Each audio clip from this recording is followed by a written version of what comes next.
Ladies and gentlemen, welcome back to Tata Steel, an over-the-board chess tournament with a master section and a challenger section with some of the best players in the world. Today was a super exciting round with lots of blunders, some people pulling ahead and some people catching up. Before we jump into the games, thank you to Lennart Utas, who is the photographer live on site in Tata Steel. I put a link in the description to his stuff. Definitely check it out. And this recap is sponsored by Surfshark. Surfshark is a VPN, or a virtual private network that allows you to connect to the internet in a secure and confidential way. Imagine for a second that you're walking outside. You wouldn't do that naked now, would you? Well, browsing the internet without a VPN is kind of similar. Your personal information could be at risk, as well as your browsing history. All of that could be visible to your ISP. But when you use Surfshark, you can mitigate those risks, and you can also do things like bypass geo-block content, like watch your favorite shows that you can't get where you are on Netflix or Hulu. Or my personal favorite, which I always include in this ad read, you can change your location when buying airplane tickets so that those don't overcharge you. There's also some bonus features you can add on, like Surfshark Alert, which lets you know immediately in real time if any of your personal information has been compromised somewhere on the internet. To get started with Surfshark today, you should click the link in my description. With that, you'll get 83% off and 3 free months. That comes out to about $2 a month, so you've really got no excuses. Surfshark also offers you this service on unlimited number of devices, which other VPNs can't promise. If you're still unsatisfied, well, then you get a 30-day money-back guarantee to try it. You don't like it? You cancel, you move on with your life. All right, let's get back to the video. And so we begin our coverage of round 6 with a name that should be familiar to you at this point. If it's not, then you're not paying enough attention, or you are, but you have a bad memory. I get it. Arjun Erigaisi is taking on Surya Shekhar. I'm probably pronouncing that incorrectly. Indians, please don't be offended. Ganguly. Ganguly is a tremendous player, tremendous course author, and a member of Team Anand. I mean, he was an extreme help to Anand over the years. So this is like the generations clashing, and they really clash in an explosive way because Erigaisi goes for not D3. And that's how you know you got two 2,600 grandmasters duking it out. They don't have that fat UFC contract yet with the 7 figures. They go for D4. I recommend all lower rated players. I'm not saying 2650 is lower rated, but I always recommend intermediate, even beginner players play like this. They try to attack the entire center. Why? Because it's spicy. It's a lot of fun to play. So white doesn't even take back. White jumps forward with E5. Black must strike back in the center. And there is a wild line here that goes like this, where, you're about to make a queen, but after rook g8, black is actually completely fine. So d5, we have bishop to b5, and we have knight coming into e4. And this whole next sequence of moves with pawn takes pawn, bishop back, knight c3, castles, and bishop e3 has been seen in thousands of games. However, what has not been seen in thousands of games is the move f6. So Ganguly kind of goes for the first deviation, right? And we have pawn takes on f6, knight into c3, and the following position, right? The next move is also very natural by black, just kind of getting very active play on this f-file. And now the bishop actually says, well, I don't want to do anything with your knight on c6. I'm actually going to come right back to e2. And what the heck is going on here? Well, white is going to try to take advantage of the fact that they have potential openings on this side of the board, and in all likelihood, they're going to end up with the 2 bishops. They also are playing against the relatively bad bishop on b6. Black is going to try to rotate the knight back, play c6 and bishop to c7. And that is like what we can expect for the next few moves. Bishop into f3 is a move. Rook e8, h3, bishop h5, trying to hang on to this bishop is also okay. In that case, white will play for queen c2, and it's just an incredibly rich and complicated position. But Ganguly tries to do it like this, by defending his center, and then moving the knight actively out to a5 before playing the move c6. Visually, it looks like black has just everything going on. h2 is about to be under fire. Knight can always clamp down on c4. Doesn't look like you have any mobility on that side of the board. Arjun plays bishop d3, queen g4, and rook e1. So he brings all his pieces very clearly. He's like, I don't care about the queen side. That is not where the game is going to take place. Now, bishop d8 is a little bit of a strange move, but I guess you're trying to prevent moves like bishop to g5. We have g3. Maybe just an improving move. Maybe h4, maybe building for bishop g5. Just not a bad move. And that actually baits Ganguly into taking immediate advantage, right? So Ganguly plays queen f3. You can only play queen f3 because the move g3 even happens. So it's kind of a little bit of a bait from Arjun. Like, come in here and try to trade queens with me so I can zig out of the way. And now I'm going to zag your queen for zigging into my position.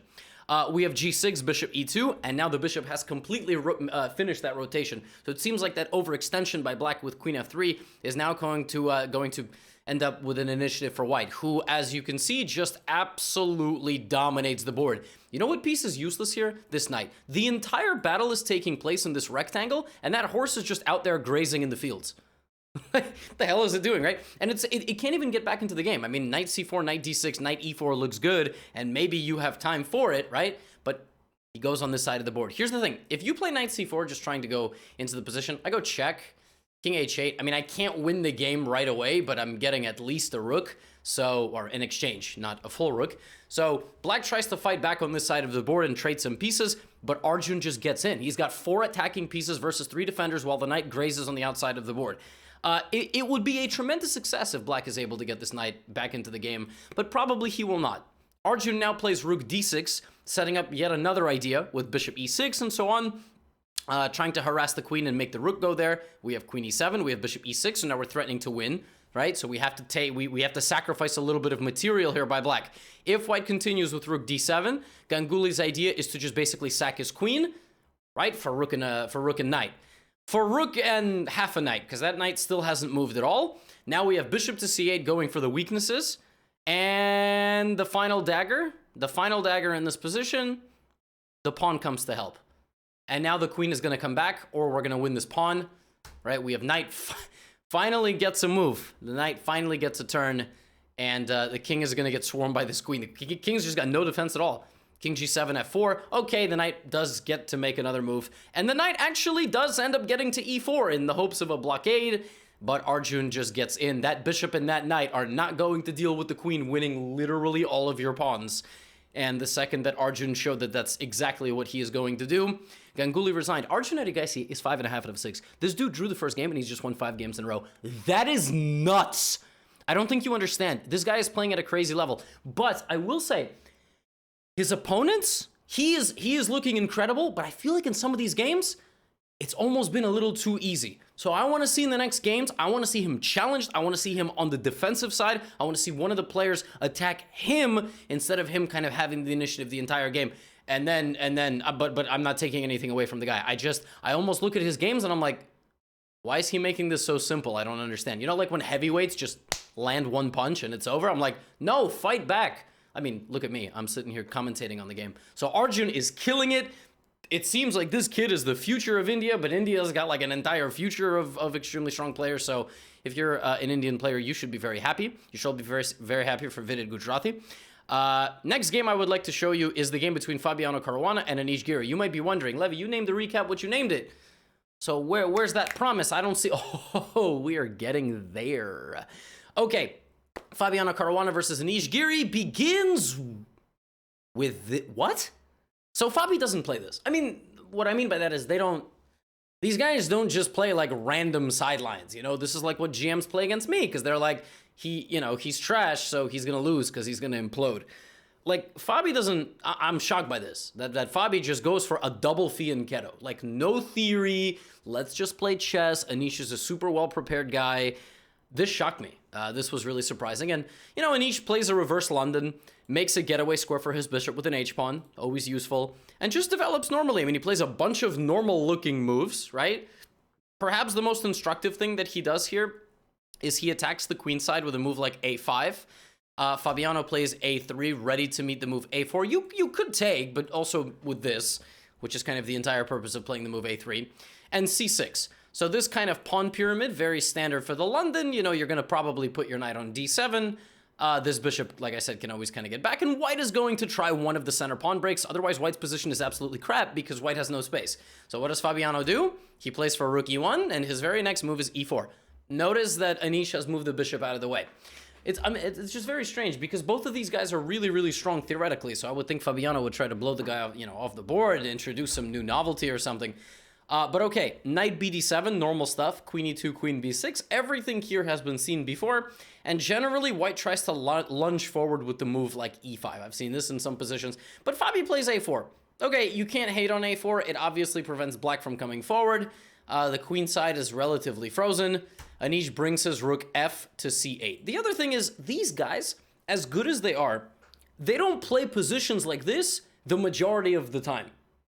So there are a lot of possibilities in positions like this, and then they're all kind of equal if you run them through Stockfish. It takes a really, really strong player to tell you about all the nuances, where you should trade. Like a GM will just off the bat tell you right here, e takes d5 is a horrible move, you know, because you don't want to allow just a completely easy opening of the position. You then can't play this because you weaken your structure, something like that. I'm not a GM, but I'm just telling you that that's what they would do, right? So rook c1, and now we have bishop c5.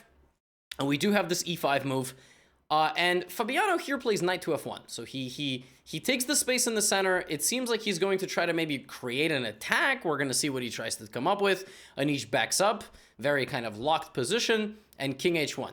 Now, if you look at the last two moves, right? Anish brought his queen back and moved his knight over here. The point of this is to support the move b5. Queen comes back so the pawn can move. Knight jumps there so the pawn can move, right? King h1. b5, and here Stockfish went from 0-0-0 to like minus 1.5. When the move king h1 occurred, Stockfish literally just left. It went to get milk and it never came back. It just said, I'm good. You're on your own, Fabiano. Because now Anish just takes over the entire queen side, and here Stockfish was giving some crazy stuff like take this, give away your bishop, then take this, then push this bishop back to a1, and just go for a position where you completely dominate that side of the board. You can also play moves like knight b6. It was spouting out some wild stuff, and Anish, to his credit, I mean, he didn't give away the bishop because that seems like an insane thing to do, but he just went for the pawn, right? That's just a weakness. Fabiano protected the pawn. Anish continued his initiative on the queen side, right? That's what's an initiative. You keep making kind of moves that improve your position and create threats. Knight back to b3. Bishop gets out of the way, doesn't get taken. And now Fabi's like, well, if I sit around doing nothing, I'm going to get destroyed on the queen side, so I'm going to counterattack. f4. Okay, now the board is opening up. Queen d7, which prevents f5. Obviously, you can't play f5 now. So Fabiano absolutely plays f5, because even though you've prevented it, you have to make some sort of concession. Your concession is I've remove the defender of those two pawns. I now always have this break to open up my bishop, so a very nice kind of aggressive sacrifice. But the other thing is, your position's not set up in a way where if I just add pressure to this, you can defend it. I give you this pawn temporarily, you choke on it, you die, I break through, right? And you know, we poison the guard, we run in through the castle on that side of the board. I'm not speaking from experience. Knight c5. So when he's just trying to do something on that side of the board, we have takes, d4. Now we're locking the center, and we're going for this. Anish tries to defend it. Fabiano cracks it wide open. That's it. We are in. That pawn comes forward. He is trying to sacrifice it in order to play bishop g5 or pawn to g5, and that doesn't even happen. Fabi doesn't even let that happen. Like we are, you know, we're rolling on this side of the board. Queen here. Now, if you play bishop takes c8, that is the human move. It's the wrong move. You are supposed to bring the knight to the party. That rook sucks. This bishop is a god. This rook is delaying everything in the black position from happening. It's not worth taking, believe it or not. But both players are also low on time here, so you're about to witness some crazy stuff. So knight g4 is crushing for white, but in a weird way. The point is obviously you want to get in, and if the bishop takes, the bishop comes back, bishop c1, and then you take, and your whole party rolls forward. While these pieces, I don't know what the hell these pieces are doing. That knight is grazing just like in the last game, but yeah, I don't know what those pieces are doing. I don't know who's paying them, but it is crazy how quickly this position can fall apart for black. Like, boom, boom, queen f4, queen h, it's mate. Like, someone's got to do something, and the rook is hanging now. It's a terrible position for black, but Fabiano's a human being, so he takes the rook, but Anish takes the knight. So now the knight has been nerfed. The knight will not be able to jump into the position. Pawn to e6, letting the bishop die, looking for this. Anish is like, bishop takes g5, dude. Now this is protected by the queen. We have bishop to d7 trying to disconnect it. Pawn takes pawn. Now the bishop's gonna take, king h8, black is winning again. It's about minus 1.5, right? Black is winning. Now, bishop to a3, looking for a route in. Knight c4, and the queen gets back. It's like minus 3. It is a crazy eval now because black is completely solid. If you count the material, it's equal. It's a rook for a piece and 2 pawns. It's a rook for a knight and 2 pawns. But black is winning because black's just much more solid, much more weak, many more weaknesses in the white position. Queen g4, bishop goes back to f6. Would have been better for Anish to bring his rook. Whatever. Here, both players doing some crazy stuff. Rook goes to b1. It is now almost back to equality. g5 played. Okay, we have bishop to f5, rook to e8. It is the 40th move of the game. Fabiano must play his 40th move and not lose on time and gain the time back to play the remainder of the game.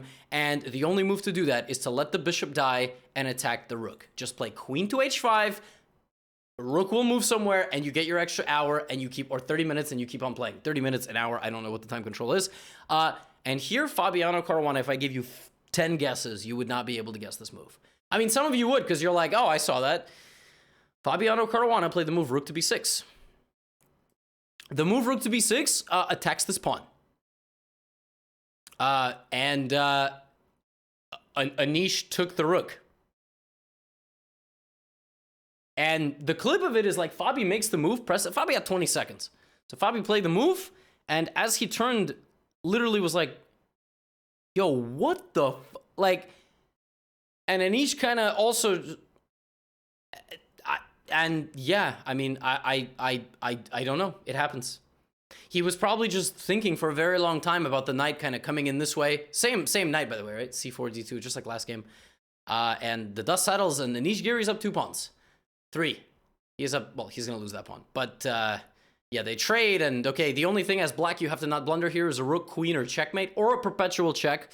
It's a lot of responsibilities for the lower-rated folks to not blunder 4 things. So there's no checks, rook f8 is coming, and he kind of just walks his king up, blocks, and rook e4, rook f4, and Fabiano resigned. Crazy turn of events. This game was super topsy-turvy. Both guys left themselves almost no time, and it just led to just insanity, just complete insanity, and Anish wins. Anish wins the game. Next game I have for you, Sergei Karjakin versus Jordan van Foreest. This one was a lot of fun. So it began with e4, e5, and it was an Italian d3, so we don't get c3, d4. Also, there was no bishop c5. So that's why there's no c3. You can't just play for c3, d4 every time. You understand? There's a bishop on c5. It's you do this to attack the bishop. You don't just play c3, d4 against this. And for the first 8 moves of this game, this position, we are following the game Я не помнящий Magnus Carlsen. Dubai 2021. Does that ring a bell? No? Very good. That's because that game was played in a bathroom of a hotel restaurant. No, they played in the World Championship, round 10 or 11. And in that game, we saw knight coming to c2 and bishop e3 and stuff, but in this game, he chases the bishop and bishop to b8. So now, the question is, chicken or the egg? Was this Jordan's idea Magnus used, and now Jordan's using it? Or was it Magnus's team's idea, and Jordan's like, hey, he didn't steal it. Obviously, I'm not saying that, but I'm saying, oh, he got inspired from their preparation, and now he's going to use it himself. I'm inclined to think Jordan showed this to Magnus, and now he's using it himself, and he's going to kind of show us the rest of the details on his own. But I have no idea. It could be either one. D4. See, the game moves in the center and plays h3, always useful, so nothing can pin your knight. So brings his bishop back to d3. He's got a very nice center, and I don't know what the hell this bishop is doing. It almost looks like you're playing chess 960. But you're gonna move the knight, you're gonna kick out that knight, and there you go. And c4. c4 is an interesting move. So the point is obviously that c6 you have knight c3, but actually I think you also have this move. And now whatever takes back, you have a pawn takes pawn fork. So you're gonna try to keep your knight there, right? So he rotates the knight over first, bishop e3 and now c6, and now we kind of see this point. But in the time that black wasted doing all this, whatever the hell that is, white just has a big center. So Sergei is playing this in a very principled way. He's like, dude, you gave me all the pawns in the center. Obviously, I'm gonna put all my pawns in the center. That's what I learned in the Soviet school. Now the bishop goes back to a7. What is this? What is this? Bishop goes back to a7, queen on d2. I mean, Sergei is just playing like normal moves. He's, you know, except this one. That's an advanced move, right? He brings the bishop back, so he has more control in the center, and he closes the center up. And now the dark squared bishop for black, which moved 1, 2, 3, 4, 5 times, is not even existing anymore. So all that time was wasted. Now, structurally here, you're realizing what's going to happen. If all the pieces are traded, black is going to suffocate, because black just doesn't have a lot of space. And the King's Indian style attack just won't work. None of these pieces are equipped to do it. So Jordan's offers a queen trade, and Sergei a couple moves later is like, hell yeah, like let's trade queens. Because he's not, you know, at that level, it's not like, I don't like to trade my queen, because or yes, I trade my queen every time, because then I won't lose it. There's definitely that philosophy. The philosophy here is, black has no space. I can chill in black's position forever, pressuring everything, and I have the pawn breaks. Remember, did you watch my video on close positions? You guys always request instructional content. Stop making guess the elo. And guess what? All those videos that I make, they do worse than all the other videos, because nobody wants to learn anything. You're lying to yourselves. Go watch the video on close positions. It's all about who has the pawn breaks, and there we see the pawn break. Jordan doesn't take en passant, and now white begins the pressure. So look at this, rook e3. Right? Couple moves later, well, they shuffle. Rook a3. You're gonna have that weak pawn over there, and Jordan fights back. He fights back.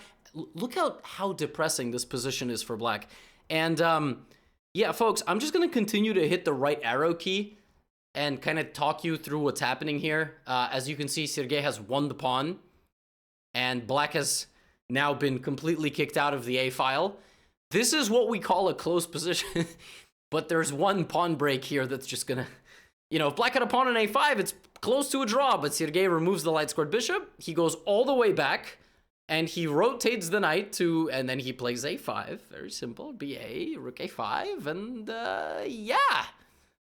Yeah. Well, he's, you know, but how does he win, right? That's the million, how do you win? With another pawn break. And now you play knight takes h4, you play king to h3.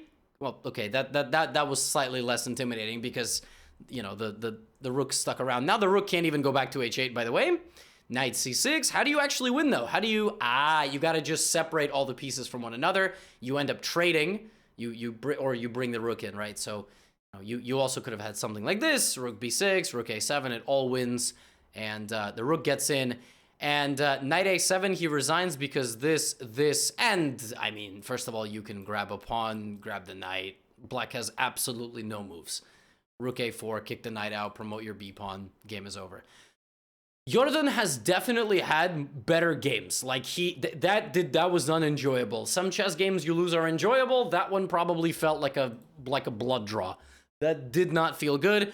Whatever that preparation was, he might have to go back to the drawing board because Sergei played really well. I mean, he played really, really well. Everything he did there was super logical, very clean game. And the last game that I have for you, as always, I didn't even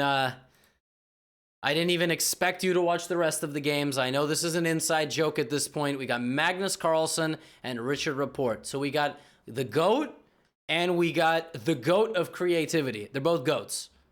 What is going to happen? Magnus begins with knight f3. We don't know what Richard's going to do. I mean, for all we know, he might play the Bon Cloud, like at top level. Richard's tied for first. Magnus Carlsen is half a point out of first. Richard's also had the easiest playing schedule thus far. I think he hasn't played Magnus. Fabiano, like he's played, everybody there is very good, but he hasn't played Magnus, right? So it's interesting to see what we're going to get. Now, Magnus, for the second time this tournament, goes for the Catalan. Whatever amount of hours Magnus spent with Daniil Dubov, I hope that getting inspired to play the Catalan in like every game is one of the things that he got from Dubov. But if Magnus starts showing up decked out in Balenciaga, you know, and speaking like a Russian in interviews, well, I mean, in general, yeah, that's I want to see all that as well.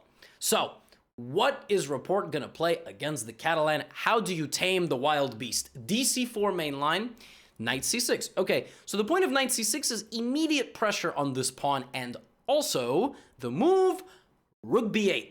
Yes, the point is to go here and play b5 and also get out of this bishop's pin or pressure, just making the bishop kind of obsolete. In this position, many moves have been played, including before castles, queen a4 has been played. But in this position, many moves are possible. Obviously, there's a lot of natural moves. And Magnus plays bishop e3. The move bishop e3 literally looks like just a mouse slip. I mean, it just looks like you were trying to play bishop to f4, bishop to g5. The point of this is to pass the ball back to black, and I guess there are lines where you're trying to instigate with the move knight d5. Like maybe you're going to move the bishop, but I also saw some lines where after something like bishop d6, there are lines where you just give up this bishop. So I don't exactly remember what what they are. Maybe something like this. Yeah, now I remember. Yeah, like this. This is some engine line. You do this ugly thing to your center, but your rook is very active. Computer really likes this for white. It just does. It likes the active rook. And that's actually the best move. After bishop d6, knight fd2. That's the best move. It gives a very sizable advantage to white, according to my baby Leela. Whatever these guys use, I mean, maybe Magnus didn't remember knight fd2. I don't know. I dare not say that, but Magnus played queen c1. That is a novelty. The move knight fd2 has actually been played by an international master named Michael Mulliar. I saw there was a game in the database. He's an American player. He plays in a lot of US tournaments from Colorado. Queen c1 never been played before, but obvious idea to attack the knight. And when the b pawn moves, now that thing has no guard, so you play b3. And you win back your pawn. Okay, so for a guy like Report, who needs to get out running like a Russell Westbrook, yeah? Sports comparison, he needs to dunk the ball. You need to give him dynamic opportunities. Maneuvering against Magnus in an ever so slightly unpleasant Catalan is not where you want to be. It's just not where you want to be. Not against Magnus, and not against most players, but definitely not against Magnus. So Report puts the knight on d5. Not an illogical decision whatsoever. He wants to damage the structure because now he actually has the bishop in a good spot. What does Magnus do? You can't have my bishop. Castles, knight d2. My development is nearly complete, and normally in the Catalan, the dark squared bishop of white, if it doesn't get active on that diagonal, it dies on f6 or on f4. You put it out here, f4, g5, you just give it away. Because what you're going to do oftentimes is be very solid in the center, and your rooks are going to be over here. There's just nowhere for the dark squared bishop to be. It's the piece that dies. That's what it looks like. So takes, rook fc1. Okay, how does Report play this? He decides to go back to d7, and I guess he is preparing c5. I guessed correctly because I saw the game. So c5, obviously he's just trying to get rid of his weaknesses. Like if c and a pawns get traded, it's a draw. You just agree immediately because there is absolutely nothing else you can pressure in the black position. That is the only thing that you can pressure in the black position right now. Magnus decides to take on a7. You're not imagining that. That is absolutely a free pawn. And now it's really up to black to prove what he's accomplished here. On the other hand, he could have played a passive move like rook a8. But if you play rook a8, I play rook b1, and this is just misery. This is a complete nightmare of a position. You're just going to get crushed. So you have to solve your problems dynamically. Queen a7, engine really likes this move, bishop d5. Point of bishop d5, let's say I try to attack your bishop. Well, your queen gets trapped. Good job, you trapped the queen. Very nice. Like, you found it. You found it for the offensive side. Like, you lost your queen. Good job. So, bishop d5, the point is rook a8, and yeah, I mean, black basically just has to go for a line where they're down a pawn, and just sort of hope that Magnus gets his queen trapped. And the tension in the position, bishop back to e7 and just sort of realize, I'm fine, and if something like this happens, rook a8, yeah, I mean, the machine was literally giving a position like this, where black activates all their pieces, and that is how you equalize. It's very hard to do that, especially at the highest level. Like a 5 to 6, 7 move sequence where at the end you're down a pawn, but you're like, meh, I'm active. It's equal, but you're down a pawn. Like, what if you don't win the pawn back? You're just down a pawn, right? It's very hard to do that. So instead of that, Report, he doesn't go for that. He takes. He gets rid of his light squared bishop. Very dangerous, because one man is about to survive with the light squared bishop, right? So takes, Magnus takes on d4, and if queen takes on d4, there is bishop e5. So congrats, you just lost the rook. You're just losing everything in this recap, my god. Rook to a2, queen e7. Now Magnus says, I actually don't want the pawn on d4, I just want to push my a pawn, because you can't even get rid of me over here. The position is still in the balance, but it's teetering. For example, now the machine wants black to just hang on to this pawn. But what about a5, dude? And what about a6, dude?